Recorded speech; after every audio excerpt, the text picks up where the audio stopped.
Shikues të nderuar, mirëmbrëma dhe mirë se erdhët në magazinën tonë informative 21 Live News. Këtyre çasteve në shumicën e shteteve në SBA është duke u zhvilluar një marsh protestues i grave kundër presidentit të sapo inauguruar të SBA-s Donald Trump. Protesta qendrore po mbahet në Washington, ku po marrin pjesë qindra mijëra protestues, cilët përquan mesazhin për të nxjerrë në pat drejtat e grave, për cilat protestuesit besojnë se po kërcënohen nga administrata e re.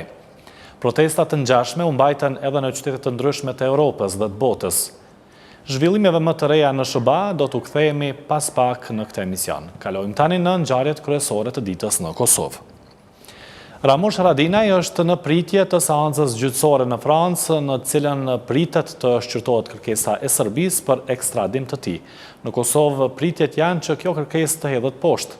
Në Prishtinë edhe këtë të shtunë u mbajt protestë. Sërish u kundërshtua ndalimi Haradinajt, u quajt pa drejtësi dhe u kërkua lirimi i tij. Protestën e organizuan organizatat e dala nga lufta, por e përkrahen edhe partitë politike dhe qytetarë të shumtë. Mijëra qytetarë mbushën sheshin Skënderbeu në Prishtinë për kraje të Ramush Haradinajt. Nënkryetari i Aleancës për Ardhmërinë e Kosovës, Ardian Gjini, tha se ndalimi i Haradinajt në Francë është pa drejtësi. Jëmë disa të shmenën në Beograd, që po dojnë mi majtë poplin e vetë, fëmijët e vetë, qytetarët e vetë, ma shumë se 30 vjetë në mendësi të luftës, në mendësi të dhunës. Evropa nuk duhet me leju, ne nuk duhet me leju, që 18 vjetë mas lufte. Këta njerëz Evropë, që kanë dhënë urdhna edhe i kanë vra fëmijët e vetë për me në akuzu neve. Në protest mori pjesë edhe lideri i nismës për Kosovën, Fatmir Limaj. Tha se ata gjithmonë janë përgjigjur drejtësisë kur është kërkuar, pavarësisht a ka qenë e drejtë apo e pa drejtë. Shteti i rinafër qytetarit e vetë kur i bëhet pa drejtë, qoftë mbrana e qoftë jashtë. Prandaj, kërkesa e jonë është, me fuqishin duhet biseduar me gjuhën e tij, ai nishe nuk e kupton. Ne edhe herë kërkojmë nga institucionet e Kosovës pezullimin e menjëhershëm të bisedimeve me Serbinë. Dhe ma, paraqitjen e kushteve konkrete se si mund bisedohet me ta. Kryetari i organizatës së veteranëve të luftës së UÇK-s, Hysni Gucati, luftën e UÇK-s e quajti të pastër, madje luftën më të pastër në fundshekullin e kaluar. Sot nga këtu u bëjmë thirrje të gjitha shteteve perëndimore që edhe ato të heqin dorë nga ndalimi dhe këta akuza mashtruese të Serbisë ndaj ish pjesëtarëve dhe komandantëve të UÇK-s, sepse ne e dimë dhe jemi të sigurt se kemi bërë luftë e drejtë dhe çlirimtare. Protesta përfundoi në mënyrë të qetë. Ramush Haradinaj është arrestuar më 4 janar në Francë, sipas një flet arrestimi të Serbisë të lëshuar përmes Interpolit që nga viti 2004. Ai është lënë i lirë me kush duke u obliguar që të qëndrojë në Francë dhe të paraqitet 2 herë në javë në polici, kosisoi deri në një vendim të ri të gjykatës në Kollmar. Kryetari AK-s Ramush Haradinaj komentoi protestën në Prishtinë, tha se është krenar me popullin e Kosovës. Theksoi se mbështetjen e madhe të popullit të Kosovës e sheh si mbështetje për lirinë dhe ekzistencën e shtetit të Kosovës. Fatin tonë kemi lidhur me lirinë e përbashkët dhe duke qenë njëri prej jush, nuk shkel mbi lirinë e popullit tim, u shpreh Haradinaj. Protestë me kërkesën për lirimin e Ramush Haradinajt u mbajt edhe në Kollmar të Francës. Në këtë protestë të mërgjimtarve nga gjitha viset shqiptare u theksua se ndalimi i Ramush Haradinajt nga autoritetet e Republikës së Francës mbi bazën e një flet arrestimi të konstruktuar nga Serbia është pa drejtësi. U kërkua që autoritetet e drejtësisë franceze dhe të shteteve të tjera mos të veprojnë sipas urdhrave politik të regjimit të Beogradit. Nënkryetari i parë i AK-s Ardian Gjini pret që seanca gjyqësore në rastin Haradinaj në Kollmar të Francës të mbahet javën e ardhshme. Në emisionin Argument Plus, Gjini tha se pret që Haradinaj të lirohet dhe të kthehet në Kosovë. Veçojmë pjesë të intervistës realizuar nga Besjana Krasniqi. Keni komunikuar këto ditë me liderin tuaj Haradinaj, cila është gjendja e tij, të themi, shpirtërore, emocionale pas gjithë kësaj situate? Po kemi komunikuar, gjendja emocionale dhe shpirtërore e Ramushit është gjithmonë njëjtë. Nuk ka ndonjë nuk ka ndonjë problem. Okej, është i shqetësuar me vetë faktin se edhe njëherë po duhet më shkëput prej aktiviteteve dhe prej punës, mirë po emocionalisht e shpirtnisht është sikur gjithmonë ka pas sfida më të mëdha. Ka frustrim me institucionet e Kosovës, por edhe me institucionet tjera të vendeve mike të Kosovës? Nuk e shpreh shumë, po mendoj se është e kuptueshme që edhe ai ndjen se po i bëhet një padrejtësi e madhe. E ka kujdes mos mi shpreh, mirë po ndjenja ime është se po, është i mërzitur në këtë drejtim, më thonë, edhe ai ndjen se po i bëhet një padrejtë në vazhdimsi. Po. Dhe kur prisni që të mbahet seanca e ardhshme, kur do të vendoset nëse ai do të ekstradohet në Serbi ose do të kthehet në Kosovë? Nuk mund ta dim sakt. Serbisë po i skadon afati i dorëzimit të materialeve të pretenduara.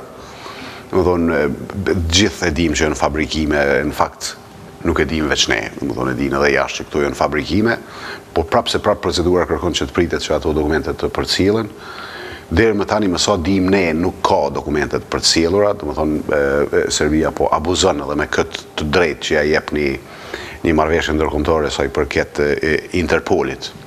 Sidoqoftë është e mundshme që gjatë javës së ardhshme të ketë një seancë dhe zoti Haradinaj të jetë i lirë që të kthejë në Kosovë. Pra gjatë javës së ardhshme thoni se do të dorëzohet ky dokumentacion i Serbisë. Po shpresojmë, nuk mund ta dim ne kur i dorëzon Serbia dokumentacionet. Sepse dukej se afati ishte brenda 40 ditëve, nëse nuk e kam gabim. 2 herë nga 20 ditë është. 2 herë nga 20 ditë. Serbia i ka 20 ditë afat, më thonë 18 deri 20 ditë, cilat janë tonë nëse të martën më duket. Edhe nëse nuk i dorëzojnë, atëherë shpresojmë që gjykata në Kollmar do të marrë vendim që Serbia nuk i plotson kushtet për ngrit akt akuzë, përndryshe duhet të shohim. Dhe thoni se ky proces besoni në fakt se mund të përmbyllet gjatë javës së ardhshme dhe zoti Haradinaj të kthehet në Kosovë. Do të kishte qenë një përmirësim sadokudo një padrejtësie që është bërë, që të paktën mos të stërzgjatet ky proces. Mirë po, sot nuk mund ta dim. Por ka pasur komente të ndryshme gjatë ditëve të kaluara se Serbia do të tendojë që të paraqes akuza të reja për të cilat nuk është folur gjatë gjykimit në tribunalin e Hagës. Ka të tilla? Këto janë procese gjyqësore, procese ligjore, dhe po flasim për një sistem ligjor goxha të sofistikuar, siç është ai francez. Edhe në Serbi e dinë që nuk mund vetëm të shkruajnë në një letër pretendime bizare për akuza kundër zotit Haradinaj, për shkak se ato nuk do të pinë ujë në gjykatë në Francë. Por nëse gjykata e Kollmarit vendos, do t'i gjini që siç askush në Kosovë natyrisht nuk e pret që ta ekstradoj zotin Haradinaj në Serbi. Prisni që Ministri i Drejtësisë në Francë të vendosë ndryshe dhe ta kthejë atë në Kosovë, sepse atje këtë rol e ka Ministri i Drejtësisë në fund, ai vendos nëse dikush ekstradohet. Edhe nëse gjykata vendos se ka material për ekstradim, do të jetë çështje e Ministrit të Drejtësisë dhe efektivisht të qeverisë franceze që të vendosë për një gjë të tillë. Fillimisht unë nuk besoj se gjykata do të marrë një vendim të tillë për shkak se nuk ka material valid për gjykim ose ekstradim të Ramush Haradinajt. Sidoqoftë, mendoj se e gjithë bota e kupton se një gjë e tillë do të ishte e pamundshme dhe absurde. Një ekstradim do të ishte i pamundshëm dhe absurd. Mirë po ne duhet si komunitet, si shoqëri të tregojmë se në këto momente dim ta çmojmë vlerën tonë, më thonë që nuk është çështja në këtë rast vetëm e Ramush Haradinajt, po përmes Ramush Haradinajt po atakohet çdo vlerë që e kemi na, po atakohet Kosova, po atakohet shtetësia e Kosovës, liria e Kosovës, pavarësia e Kosovës. Kaluan 11 vjet nga vdekja e presidentit Ibrahim Rugova. U bën homazhe tek varri i tij në Velani dhe u mbajt akademi përkujtimore. Edhe me këtë rast të vunë dukje se presidenti Rugova dha kontribut të veçantë për pavarësinë e Kosovës. Që në orët e hershme të mëngjesit, përfaqësues të lidhjes demokratike të Kosovës, bashkëpartijak, qytetar, kujtuan presidentin historik Ibrahim Rugova, duke bërë homazhe tek varri i tij. Me rastin e 11 vjetorit të vdekjes së presidentit Rugova, u mbajt akademi përkujtimore. Në 11 vjetorin e kalimit në përjetësi, me pietet, ponderojmë kujtimin për krijuesin, dietarin dhe prisin dhe burr shtetasin model, kryetarin e parë të zgjedhur të lidhjes demokratike dhe presidentin historik të Kosovës, Dr. Ibrahim Rugova. U promovua edhe libri Memento për Rugovën, i akademik Sabrej Hamitit. Rugovas ati themeltar i shtetit Kosovës, ati themeltar i LDK-s, brezat e ardhshëm do ta kenë frymëzim, sepse vepra e tij që tash është histori.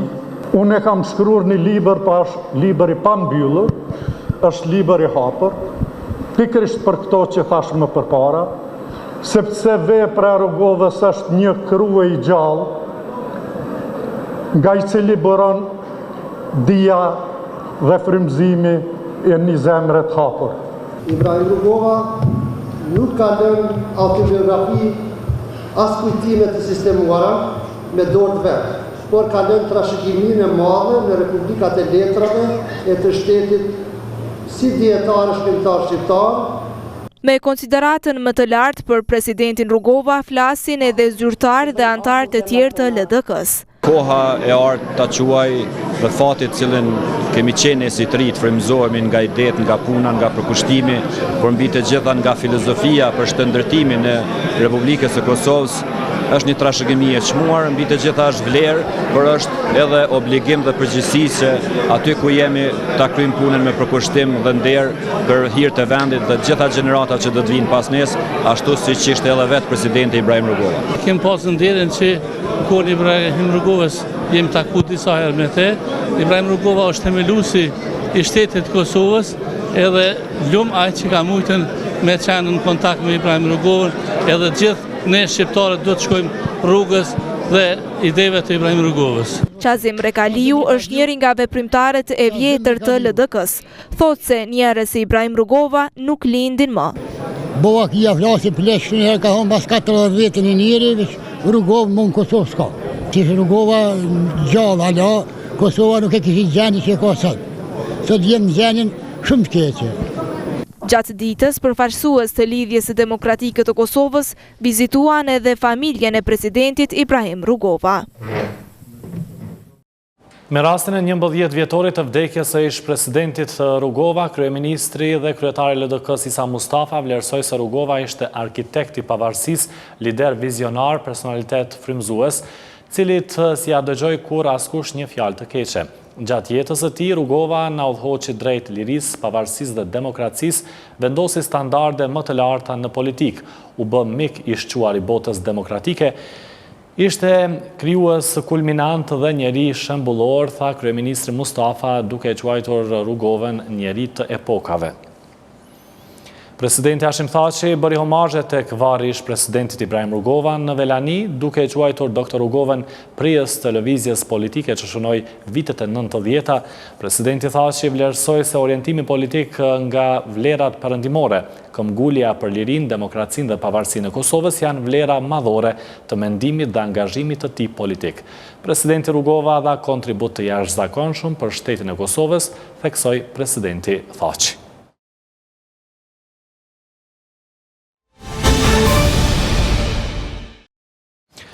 Si që thamë edhe në fillim të këtij edicioni, në shumicën e qyteteve në SBA është duke u zhvilluar një marsh masiv protestues i grave kundër presidentit të sapo inauguruar të SBA-s Donald Trump. Protesta qendrore po mbahet në Washington, ku po marrin pjesë qindra mijëra protestues, cilët përquan mesazhin për të nxjerrë në pa të drejtat e grave, e për cilat protestuesit besojnë se po kërcënohen nga administrata e re.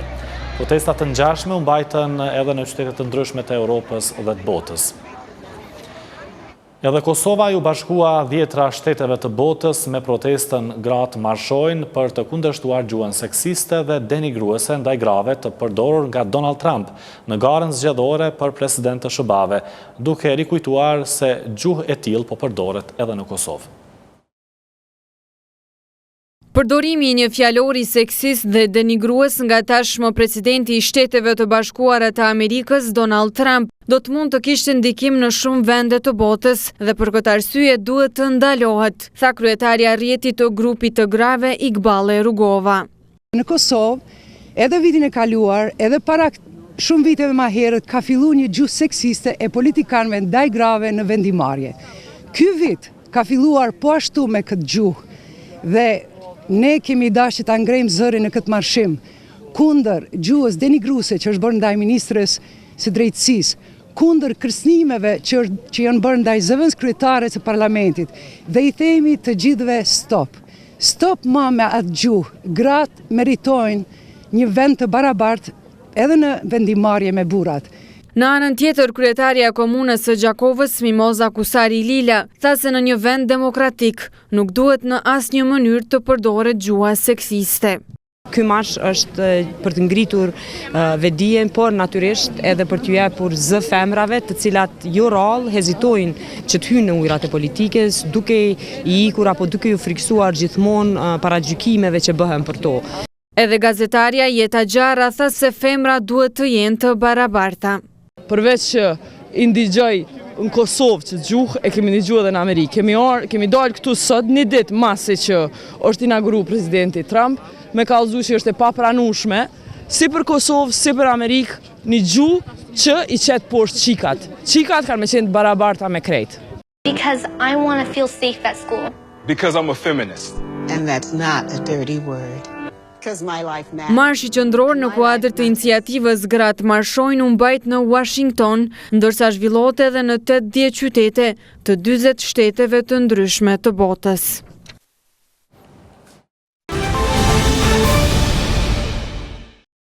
Mbi 40 biznese kundërshtojnë ndryshimin e projektit për hyrje daljet në autostradën në ndërtim e sipër Prishtinë-Shkup. Thonë se ky ndryshim u bë për përfitime materiale. Në Ministrinë e Infrastrukturës thonë se për këtë përgjegjës është kompania Bektelenka.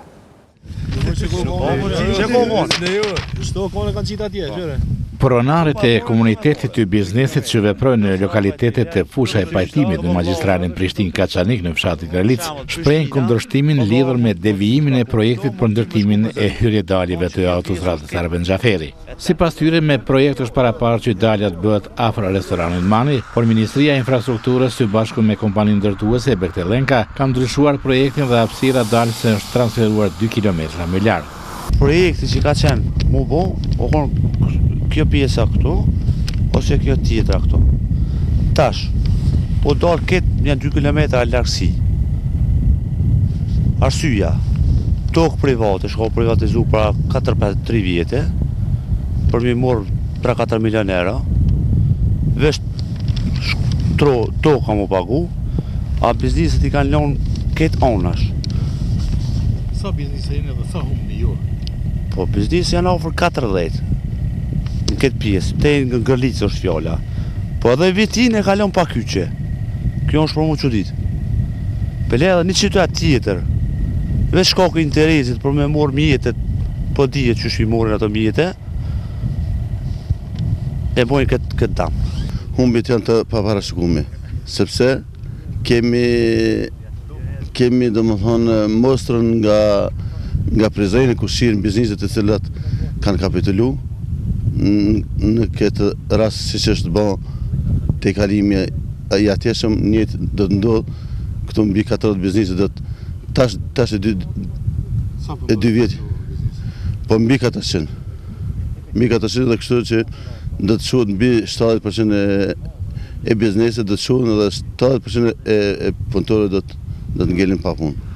Bizneset ankohen se me anë të kësaj kyçje, atyre u shkaktohet dëm i madh dhe padyshim numri i madh i punëtorëve të këtyre kompanive janë të obliguar të mbyllin bizneset e tyre. Llogaritet se në këtë segment rrugor veprojnë bizneset më të fuqishme të komunës së Kaçanikut. Natyrisht që jena shumë shqetësuar se ne përfaqësojmë fshatin Kaçanik tjetër, e cila është e fokusuar në pjesa më e madhe në magjistrale dhe gjitha këto biznese faktikisht shuhen me këtë ndrim destinimi të hyrjes të autostradës. Do të thonë, këtyre biznese spaku 3-4 kilometra ju largohet hyrja edhe dalja kyçe në autostradë. Tash na po e dim saktësisht se kjo është bërë për interesa personale dhe për përfitime, edhe nuk do të lejojmë këtë gjatë të ndodhë. po pëse vret këtu shumica e fshatnave, duhet me utu dikën over 3-4 kilometra për marrë të të kyqa këtu, po pëse mos po flas për bizneset e për probleme tjera. Edhe janë edhe qytete tjera që lidhen këtu, është problematike puna Gjilanit, Vitis, ka pas mungë dikon 3 kilometra, shivet edhe këtu. Pronarët e bizneseve thonë se devijimi i projektit të autostradës u shërben disa individëve që kanë privatizuar parcele me çmim prej 100 eurosh për ari, ku është menduar të vendoset rreth rrotullimi dhe të njëjtën pronë tash po e shesin 4.000 deri 4.500 euro për ari. Ndërkohë te fusha pajtimit prona është komunale dhe nuk ka pasur nevojë për pagesë. Bizneset kanë bërë kallëzim penal në institucionet e drejtësisë dhe presin gjykim të drejtë. Ministria e Infrastrukturës bën me dije se për këtë çështje kompetencat i ka kompania Bechtel Enka. Ç'po ndodh në shoqatën e qumshtorëve të Kosovës, pjesa më e madhe e anëtarëve të kësaj shoqate zgjodhen kryesinë e re. Kryetari më parshëm kundërshton ndryshimin e udhëheqjes së shoqatës dhe paralajmëroi padi ndaj anëtarësisë për këtë veprim. Nuk janë vetëm problemet e shoqatës së qumshtarëve të Kosovës, ato me të cilat dita ditës ballafaqohen gjatë afarizmit të tyre. Janë edhe problemet e brendshme organizative. Të pakënaqur me situatën brenda shoqatës, 22 anëtar të kësaj shoqate që ka afro 30 anëtar, në fillim të dhjetorit mbajtën një mbledhje në Prizren ku edhe e shkarkuan kryetarin e deri tanishëm, zgjodhen kryesinë e re dhe kryetarin e ri. Motivacion për këtë veprim u tha se ishte mos angazhimi i kryetarit të shoqatës, bllokimi i aktiviteteve, si dhe përfundimi i mandatit të tij të dytë 4 vjeçar. Këtu janë fotografit e pjesëmarrëve në mbledhje dhe të cilët gjithë pronarët e qumshtorëve kanë qenë, jo përfaqësuesit e tyre, por pronarët e qumshtorëve që kanë nënshkruar, dhe janë proces verbal i mbajtur dhe janë nënshkrimet, të gjitha nënshkrimet këtu dhe ja kemi dërguar ish kryetarit. Edhe nënshkrimet, edhe proces verbalin, edhe dokumentacionin tjetër dhe ai asnjëherë nuk ka ardhur me debatu me neve edhe me qumshtorët me të tjerë se ku është problemi. Çka s'po pranon ai? Unë sipas statutit ai kanë kaluar se është kryetar, i ka thonë vetë që pe 2008-s dhe domethënë sot tash në 2017, 2 mandate ka 4 vjet i ka pas dhe tash pse nuk pranon ai në zgjedhje të reja, pse nuk i thret dhe neglizhenca e tina për aktivitet. Atëherë deri te kjo me vetë iniciativë qumshtorëve dhe bojnë zgjedhje të reja dhe zgjedhet kryesia e re dhe kryetari i ri. Pas mbledhjes u tha se janë bërë përpjekjet për komunikim me kryetarin e shkarkuar, por pa sukses. Aq më tepër, i njëjti ka refuzuar të dorëzoj vulën, dokumentacionin si dhe çështjet e zyrës së shoqatës në Prishtinë. Nga ana tjetër, rasti nga ai është dorëzuar në prokurorinë themelore në Prishtinë. 2 herë kom thirr, e kom çu me email, i kom shkresat, e kom ftuar që të vjen të dorëzon apo të mirë me vesh, me të ku po pengon, nuk një herë dhe më ka thonë që nuk ju njeh si kryetar dhe se nuk janë bërë zgjedhje të reja. Dhe hovën e dytë më ka kërcënuar që mos të më thirr më, ni shifemi në prokurori. Unë po pres zgjedhjen e problemit, ku do që të jetë në prokuroria, po dikon unë e di vetën shumë të pafajshëm, se mu më kam delegu dikush dhe normal që mu më ka zgjedh 22 qumshtorë për momentin përfaqësuesin 22 qumshtorë të Kosovës.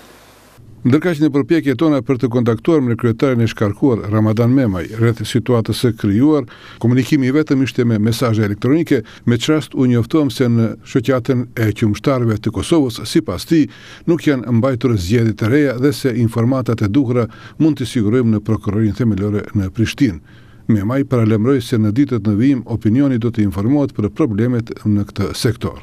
Kryetari i zgjedhur i shoqatës Gani Durmishaj vlerëson se veprimi i anëtarësisë për zgjedhjen e kryesisë dhe të kryetarit të ri është legjitim dhe në bazë të statutit të shoqatës dhe se të gjitha këto rrethana të krijuara vetëm se mund ta dëmtojnë këtë sektor.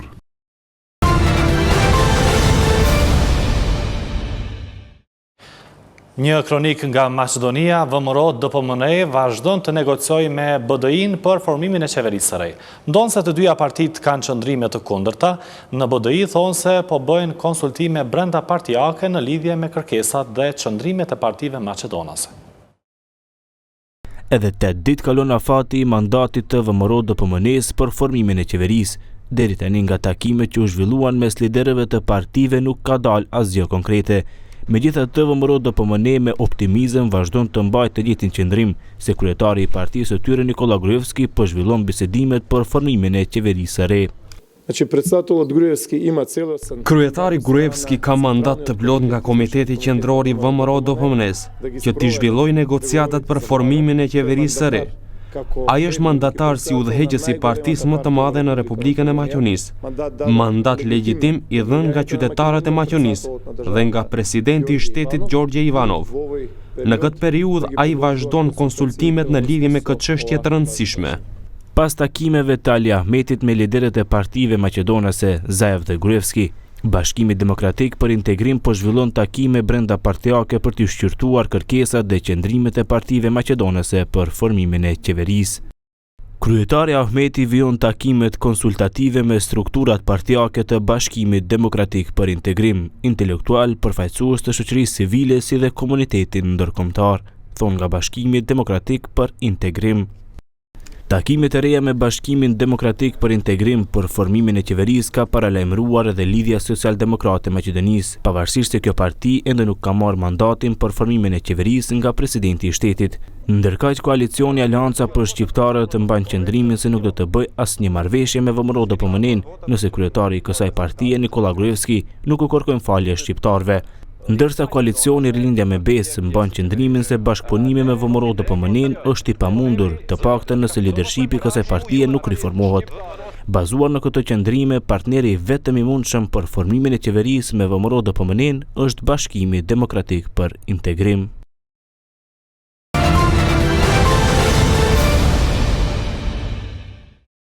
Në Galerinë Kombëtare të Kosovës si vjet do të hapen 16 ekspozita. Thonë se për shkak të buxhetit të mangët, 3 ekspozita financohen nga vetë artistët. 16 ekspozita të artistëve vendor dhe ndërkombëtar do të prezantohen në Galerinë Kombëtare të Kosovës gjatë vitit 2017, bëri të ditur drejtoresha e galerisë Arta Bunjaku Agani. Gjithsej do të jenë 16 ekspozita këtu në galeri, prej të cilave 7 janë personale, i kemi edhe 2 ekspozita grupore, njëra nga to është Bienalja John Milli, e cila tani më është e njohur, që kemi zgjedhur për kuratorin e famshëm italian Alfredo Cramerotti, i cili besoj se do të bëjë një përzgjedhje shumë të mirë. Pastaj kemi artistit e ri, edicionin e dytë. Ne do të jetë ekspozita e 3 artistëve italian, njëri nga ta është artisti tani më indjer, autori i filmit vizatimor La Linea. Pastaj kemi po ashtu edhe koleksionin e Luciano Benettonit, që quhet Imago Mundi, ku paraqiten veprat të artistëve nga regioni, dhe ajo është shumë një ekspozit interesante. Kështu që i kemi edhe disa personale të artistëve që një kohë të gjatë nuk e kanë ekspozuar në galeri dhe besoj se me pa durim do t'i shohim. Drejtoresha Agani tregoi se janë në pritje të aprovimit të buxhetit për vitin 2017 nga Ministria e Kulturës, Rinisë dhe Sportit. Ky buxhet nuk do të mbulojë shpenzimet për të gjitha aktivitetet, andaj 3 ekspozita do të realizohen nga vetë financimi i artistëve. Buxheti i ministrisë nuk do të mbuloj të gjitha ato, na shpresojmë se gjatë merrjedhën e kohës do të marrim edhe donacione të ndryshme, gjithmonë do të shkojmë ka ajo, mirëpo ato që tani më i kemi të konfirmuara, jo në formë të përkrahjes financiare, por në formë të ekspozitave që vinë mysafire, të cilat i mbulon vetë organizatori, janë 3. Do ta kemi së pari në qershor artistin Grayson Perry, i cili është një artist mjaft kontrovers nga Britania e Madhe, cili do të ekspozoj 6 tapiseri të tija të famshme, sepse ai punon në teknikën e tapiserisë mes tjerash. Pastaj do ta kemi në mars, gjatë javës së frankofonisë, që organizon ambasada franceze, edhe ne jemi involvuar në këtë ngjarje, kështu që në sallën lart do të shfaqet një video i artistes me prejardhje koreane, por që jeton në Francë, Ha Jung-kwan, që është një video shumë interesante, që është në kuadër të temës së frankofonisë si vjet, që është teknologjia. Kështu që videoja ka të bëjë shumë me teknologji. Po ashtu edhe ajo do të përkrahet nga ambasada franceze. Në kuadër të saj, do të kemi edhe mysafir ndonjë kuratori, e cila do të vjen nga Muzeu i Artit Modern në Paris, dhe do të ligjeroj, do të bëj prezantim rreth punës se çka bën muzeu i tyre. Dhe pastaj në fund të vitit do të vi ekspozita e madhe e artistes gjermane Rosemarie Trockel, të cilën do ta sjellë ambasada gjermane. Programi vitit 2017 nis me ekspozitën personale të artistes Zake Prelvukaj, ndërsa aktualisht po qëndron e hapur ekspozita e piktorit nga Shqipëria Alu Shima. Sot ambientet e radio-televizionit 21 ka vizituar një grup studentësh nga vendet të ndryshme të botës që kanë ardhur në Kosovë për një vizitë studimore. Ata u pritën edhe nga drejtoresha gjenerale e radio-televizionit 21 Aferdita Saracini Kelmendi. Qëllimi i vizitës së studentëve kishte të bënte me ambientimin dhe informimin e tyre sa më korrekt për ngjarjet dhe realitetin në Kosovë. Vizita e studentëve në Kosovë do të zgjasë një javë, ku pastaj do të përmbyllen takimet e shumta që janë aranjuar për ata në të gjitha institucionet e Kosovës. Studentët janë nga Universiteti i Vjenës dhe ai Lido në Venedik, kurse drejtimi i studimeve të tyre është për të drejtat e njerëzit dhe demokratizimin.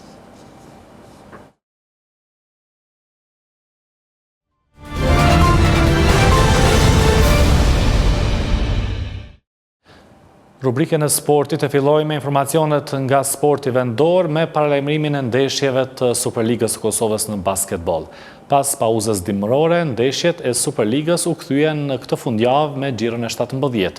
Një takim i kësaj xhiroje veç ka përfunduar ai ndërmjet Trepçës e Vllaznimit, që u mbyll me rezultat 107 me 56. Dy ndeshje të tjera janë duke u zhvilluar. Në orën 18 ka nisur përballja ndërmjet Raovec dhe Kerasan Prishtinës, kurse një orë më vonë ka filluar derbi i xhiros ndërmjet Bashkimit e Prishtinës. Ndeshja vetme e ditës së nesërme vë përballë Yllin e Pejen. Nga basketbolli ynë kalojmë në handbollin ndërkombëtar në kampionatin botror të handbollit që po zhvillohet në Francë, në cilin sot kanë filluar takimet e fazës së dytë të eliminimit direkt. Sot janë në program 4 takime të 1/8 së finales, nga cilat deri më tani ka përfunduar vetëm një, përballja ndërmjet Norvegjisë e Maqedonisë që u përmbyll me rezultat 34 me 24. Aktualisht po zhvillohet përballja ndërmjet Francës e Islandës, kurse nga ora 20:45 minuta do të përballen Rusia, Slovenia dhe Brazili, Spanja. 4 përballje të tjera të kësaj faze zhvillohen nesër, përballen Bielorusia, Suedia, Hungaria, Danimarka, Gjermania, Katari dhe Kroacia, Egjipti. Për informacione më të reja, vizitoni dhe portalin tonë rtv21.tv. Ju falenderojmë për vëmendje dhe mirupafshim.